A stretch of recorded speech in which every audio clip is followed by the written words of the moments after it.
Hello, thanks for joining us. This is CTN's Review of the Week, reaching you from our studio here at Radio Mantuel on FM 107.3, Furabe College campus in Freetown. Here on Review of the Week, every weekend evening we bring you stories that did make the headlines during the course of the week. Coming up on the program, the Ministry of Lands, Housing and Planning says it has secured over 2,000 acres of land in Freetown for the use of government. So that is what this government has done so far. We don't do that one day, and this government can say with ease, say we have secured over 2,000 acres of land for government use in Freetown alone. And the deputy head of the Family Support Unit in the Sierra Leone Police speaks on a memorandum of understanding signed with non-governmental organizations to ease the challenges in the fight against sexual and gender-based violence in the country.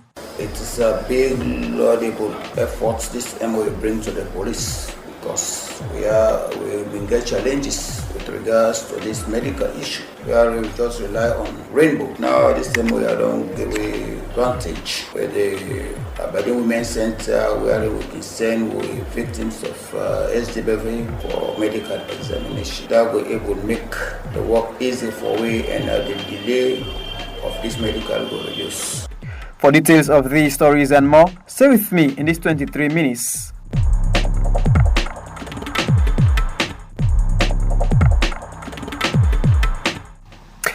The Center for Accountability and Rule of Law, CAL, has urged to account for bikes that were seized from bike riders that break traffic laws. According to the project coordinator of CAL, the punishments of the bike riders are not proportionate to the minor crimes they commit. Fabunde Ansumana made this statement during a consultative meeting with the Sierra Leone Police and the Sierra Leone Road Safety Authority.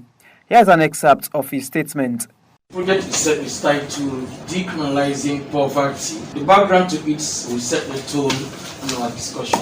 In our research in 2017, CAL and RFO8 did some findings in our research that about 33% of the cases in court mostly being petty offenses, and that has an implication on the human rights implication, and it has huge effect on the function of the judiciary. At the same time, it increases poverty, and we are here to discuss today. We are narrowing our discussion on one aspect of our research, which is minor traffic offenses. And since all the parties here are very strategic in this issue, it befits that we bring the parties together to bring all the issues in this minor offense as highlighted. Now, on minor offenses in our findings, we realize that motorbikes commit offenses, but there are minor offenses that the punishment for them are so huge as are not commensurate or proportionate to the crime they commit.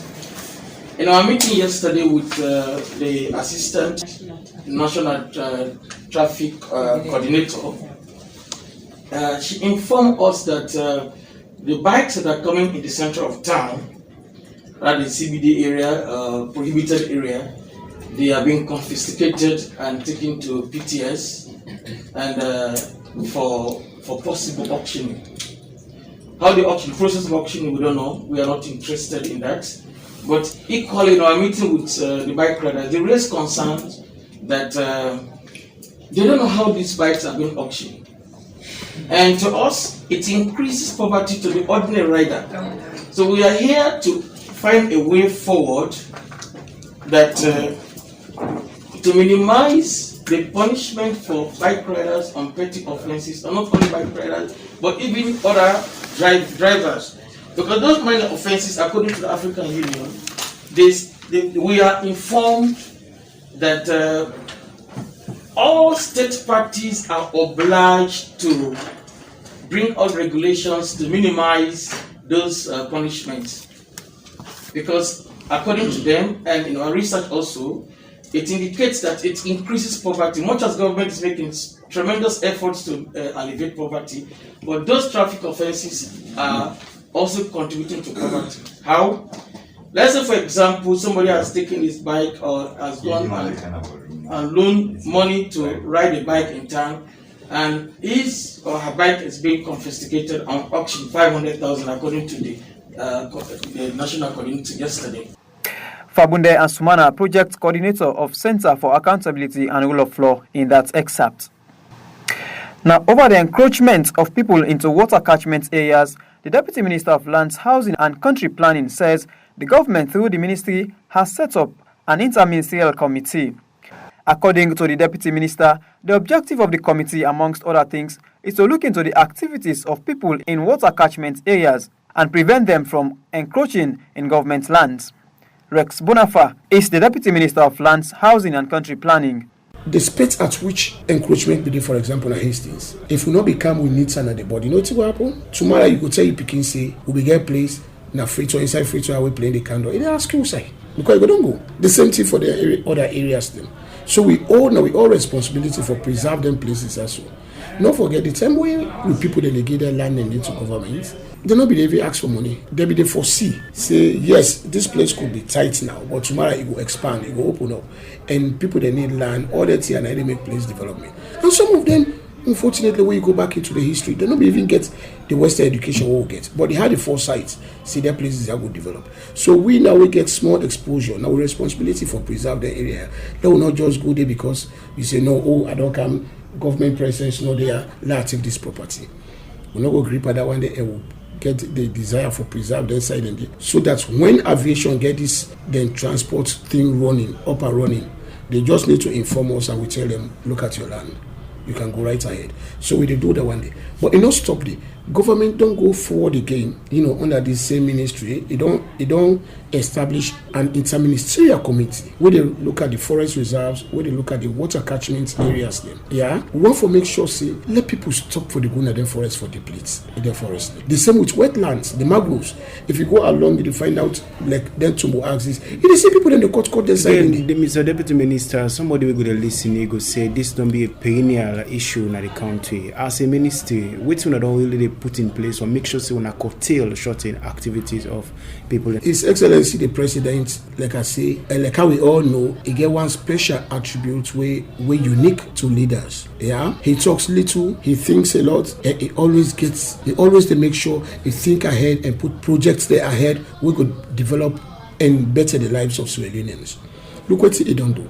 Like I said just now, he don't bring 3 ministries together to look at water catchment areas, wetlands, as well as the water, the forest reserves them. So what we don't do? We don't now say, yes, we agree, say there has been a green belt, but then some people will argue, say, the green belt has always been an imaginary line where people that can shift at any time when they want for shift. So look at what we have done now. We are going to now erect giant columns, then BB pillar them, where they will make fine, right around the peninsula. We paint it in bright colors, we intersperse them with trees. Yeah. So even you will not get any idea as to what a green belt could be. Go left in the street, you see them column, then the right they go. Those giant pillars with the trees. If you go beyond that now, my brother, we'll demolish that property because that is going to be the green belt. We will preserve that side in the wetlands. We don't make a very clear see no document. No, they sign at this ministry without inspection. When they go inspect, in fact, even building permit for let get them. Where you can with your property now say, I want building permit for go start my development. Will they send a team where they go inspect whether it is not wetland? Rex Bonafa, Deputy Minister of Lands, Housing and Country Planning, talking there to Citizens Lahai Jackson. Following the April 29, 2020 attempted prison break, so many reports were circulating about the actual number of people that lost their lives in that riot. Well, recently, the Connaught mortuary buried over 50 destitute corpses, and some people connected the destitute corpses to those that lost their lives in the prison riot. Well, to know what the Sierra Leone Correctional Service make of this, my colleague Mark Thompson engaged Leslie Cole Showers, the Public Relations Officer of the Sierra Leone Correctional Service. No, this is correct. That information will be correct. In fact, some journalists, civil society organizations, they may want to mortuary, for go actually. But initially, when I seen 11 people died, the later the reports come when I seen 31. Because eventually, people will be sick inside the Pademba Correctional Center. Some will suffer from hypertension. some been get tuberculosis, and some been sustain serious injuries. So some na hospital and they die. Okay, then gonna, the mortuary, the morgue. So not to the all died that same day. Some sustain going so why would I include somebody who get according to you, some get diabetes, some get hepatitis? I will include them into people who will die of riots and incidents. They die during the cause of the incident and during the cause of when somebody got hypertension, in blood pressure will grab and then continue there, and they're not die immediately on the very day, but being there for sick, get them in hospital, so in hospital and die. We're going to put them on the figure will get out. And also surprisingly now, recently also you can see for a very long time mortuary and Connaught mortuary recently we bear about over 50 destitute corpse then where people in say now then people in the then corpse then na inside the correctional center come out. No, that's not true. I don't know if you get any facts sheet for proof that no, I don't say let me come out. The incidents it just can't blend as together. So not blend. As I say, because it don't take a while we mortuary as I say there can a large number of people in there. Then it can happen say there can incident in they happen no, it is wrong for the people that connects the large area of people from Connaught or Connaught mortuary rather to the incident will occur on the 29th of April 2020. It is wrong. People are never facts for proof that day. You never facts for proof that day. Now just an opinion. People are entitled to their opinion, but definitely they're not entitled to the facts. You just prove them factually. Leslie Cole Showers, Public Relations Officer of the Sierra Leone Correctional Service, talking there to Mark Thompson. Following the riots incidents in McKinney that led to the death of 5 people and many more injured, the Human Rights Commission of Sierra Leone has on Tuesday, during a press conference, launched its findings and reports to the public with many recommendations. Mark Thompson was at the press conference and filed in this report. While presenting the report, the chairperson of the Human Rights Commission, Mrs. Patricia Danema, said that many people were expecting their report to have come out earlier than this, but that they wanted to present a very credible report with all the facts in it. This is a national institution, and we wouldn't put out any report to the public that will come back as a slap on our faces. So we really have to take our time to do our investigations. If you go back to the Human Rights Commission's Act, Section 72A makes it very clear that the Human Rights Commission has a mandate to investigate and also inquire into allegations of human rights. One important one has to do with the fact-finding. It's a fact-finding and observation mission. Observation, looking at it from the point of view that our office is based in McKinney, so we actually saw things happening. And then also the fact-finding had to do with the several engagements the Commission held with key stakeholders in McKinney and other community people. And then if you look at the human rights concerns raised, we also divided that into 2 sections. One has to do with human rights violations, and it's clear that human rights violations are caused by state actors. She said that the very first and most important area that the Commission wants to emphasize is the fact that citizens should be very responsible and should not take the law into their own hands. And then we also highlighted the human rights abuses that are caused by non-state actors. That particular section was deliberate because we actually wanted to bring out citizens' responsibilities, looking at it from the point of view that it's all highlighted in the 1991 Constitution, making it very clear that we are supposed to be responsible in terms of our behavior. Mrs. Danema said it is a very big human rights violation when people are killed in any form of protest, and so the police should stop using live firearms during protests. At the level of the police, we clearly brought it out that it's a big human rights violation when lives are lost. So we looked at it from the point of view that they should actually reconsider, in taking live rounds at scenes of riots or even scenes of protest, except where it is extremely necessary.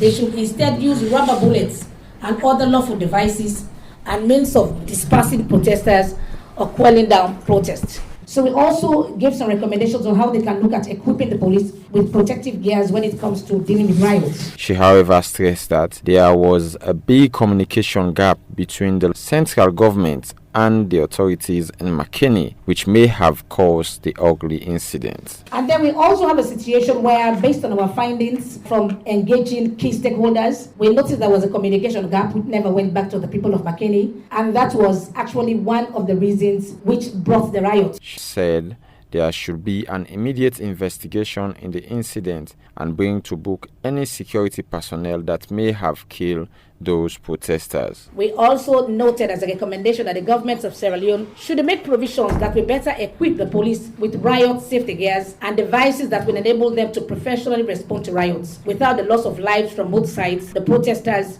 and the police themselves. We also said law enforcement officials should speedily conclude investigations into the incident and identify those personnel who may have killed citizens, dismiss them from the force. She ended up by urging both the central government and local government to always engage in dialogue to avoid the repeat of what happened in Makeni. Both central government and the local government should do more to open up communication lines by frequently engaging each other so that issues could be easily addressed and progress made. Reporting from the headquarters of the Human Rights Commission, I am Mark Thompson.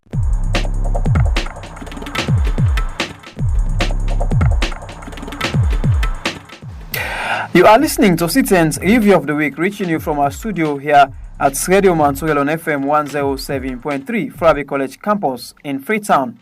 I am Musa Baisise. In a bid to intensify the fight against sexual and gender-based violence, the Sierra Leone Police has signed a memorandum of understanding with a group of non-governmental organizations in the country.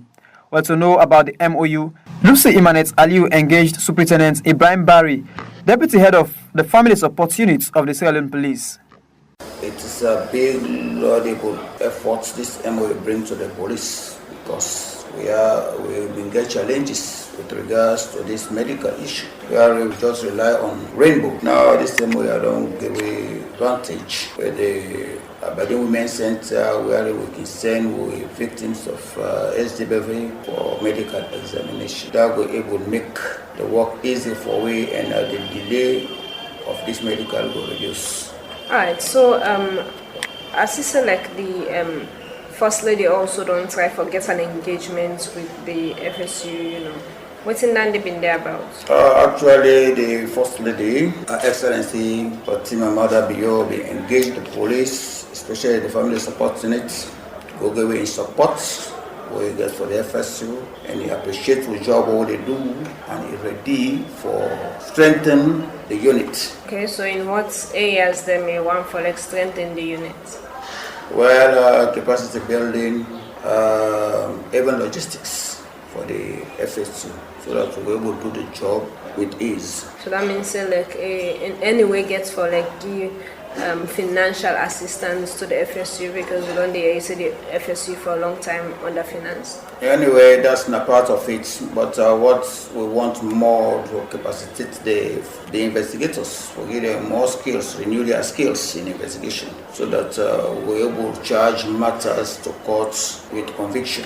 What's new measures, recent measures, the FSU don't put in place for like help in or aid in the fight against rape and other sexual violence in the country?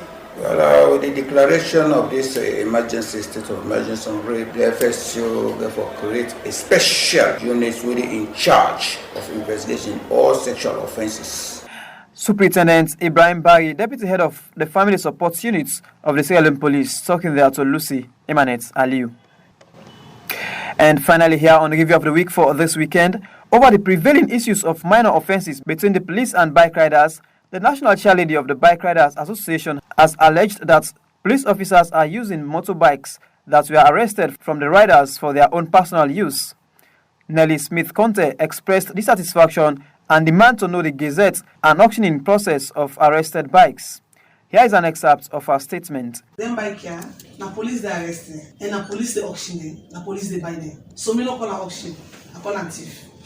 Because I don't buy motorcar na SLRC. When they get it for auction motorcar, they take the motorcar there, they put it on newspaper, then gazette then pass through a court order before ever the auction their bike. But not to show police in the auction bike. You don't go ever sign a newspaper, you don't go ever sign any gazette. In fact, not to license auctioneer the auctioneer bike. Then just the only bike then, keep until they say 3 months, then change the number plates then same bike they come back na street. Then they can't rent same bike. It means not to auction the auctioneer bike. Now take they take the bike to the riders.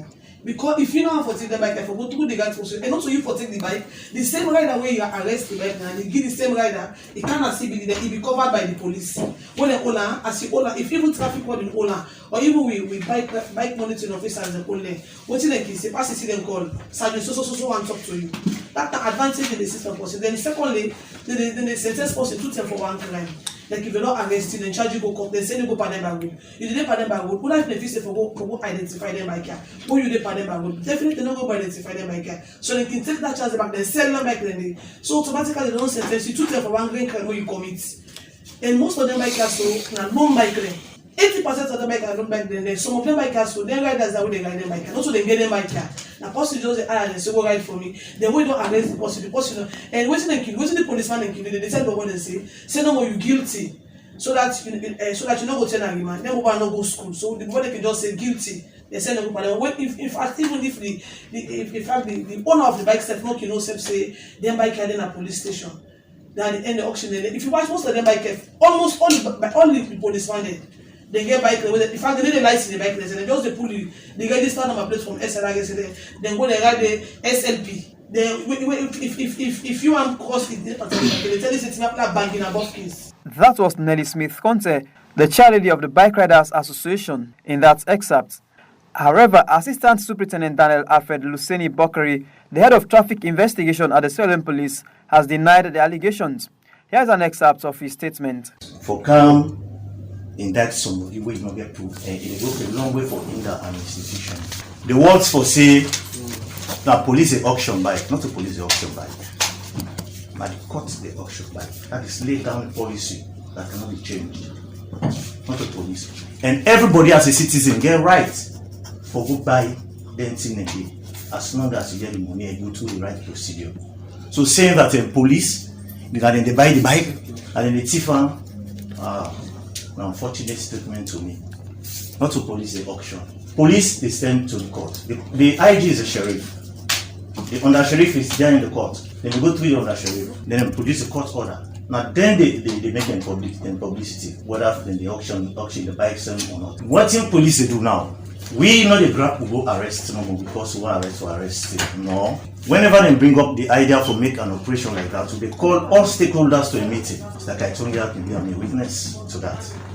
We they call them, even this arrest when they do so right now at the CBD, they don't call them for a meeting about a month ago and warn them. Say let them avoid the CBD. Then they disturb and they obstruct traffic and they cause a lot of problems, so let them avoid the CBD. Otherwise, the police will go into action. And when they go into action, they know it will be no remedy. I mean, they know we take it easy with anyone. Now, take it to the fact that the way of arrest, no authority, not at the police or then at the police, will tell somebody, say, run after bike. That's Assistant Superintendent Daniel Alfred Luseni Bokari, head of traffic investigations in the Sierra Leone Police, in that excerpt. Well, that's all here on Review of the Week for this weekend. We've been giving some major stories that did make the headlines during the course of the week. On behalf of all of us here at CTN, I have been Musa by Sise, producer and presenter. Thanks for listening. Do stay safe.